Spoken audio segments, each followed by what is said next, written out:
Big boss అయితే ఇంకా రేపటితో ముగియనున్నది. సరే విన్నర్ ఎవరో పక్కన పెడదాం. విన్నర్ అయితే ముగ్గురులో అయితే ఉంది అనేది ఒక క్లారిటీ వచ్చింది. తనుజ, అలాగే కళ్యాణ్, ఇమాన్యుల్ వీళ్ళ ముగ్గురులో ఒకరైతే ఉన్నారు. డిమాండ్ పవన్కి ఇస్తే బాగుండని అయితే కొందరు అంటున్నారు.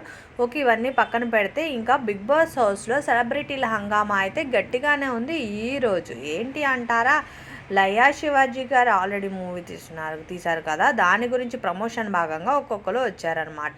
ఇదన్నీ పక్కన పెడితే రాజసాబ్ మూవీలో హీరోయిన్ నిధి అయితే వచ్చింది. ఫుల్ ఎంటర్టైన్మెంట్, ఎంజాయ్, జోష్ అయితే ఈరోజు సెలబ్రిటీలతో ఉంది. ఇంకా శ్రీముఖి అయితే ఎక్సలెంట్ పర్ఫార్మెన్స్ ఇస్తుంది అనమాట. ఇంకా ప్రదీప్ కూడా వచ్చాడు, యాంకర్ ప్రదీప్. వీళ్ళంతా ఈరోజు హంగామా చేయబోతున్నారు బిగ్ బాస్ హౌస్లో. అయితే మీకైతే ఇవాళ ఫుల్ ఎంటర్టైన్మెంట్, ఎంజాయ్మెంట్ మొత్తం ఉంటుంది. ఈరోజు బిగ్ బాస్ హౌస్లో సందడి అనేది అయితే ట్రిల్ పెట్టుకోవచ్చు. ఇంకా రేపొద్దున అయితే 6 నుంచే స్టార్ట్ అవుతుంది బిగ్ బాస్.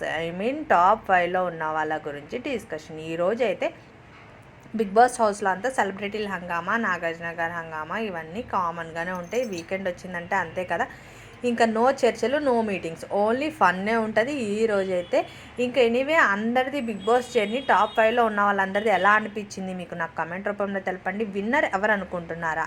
విన్నింగ్ వీళ్ళే అవ్వాలి, వీళ్ళే అన్నింటిలో పార్టిసిపేట్ చేశారు అని మీకైతే ఎవరి పర్సన్ గురించి అనిపించింది, మీరు ఎవరి గురించి చెప్పగలరు? తనుజ అయితే అన్నిట్లో పార్టిసిపేషన్ పక్కన పెడితే ఇంకా అన్నిట్లో అయితే ఇమాన్యుల్ది డిమాండ్ బాగుంది, వీళ్ళందరిది అయితే బాగానే ఉంది అని చెప్పాలి కదా.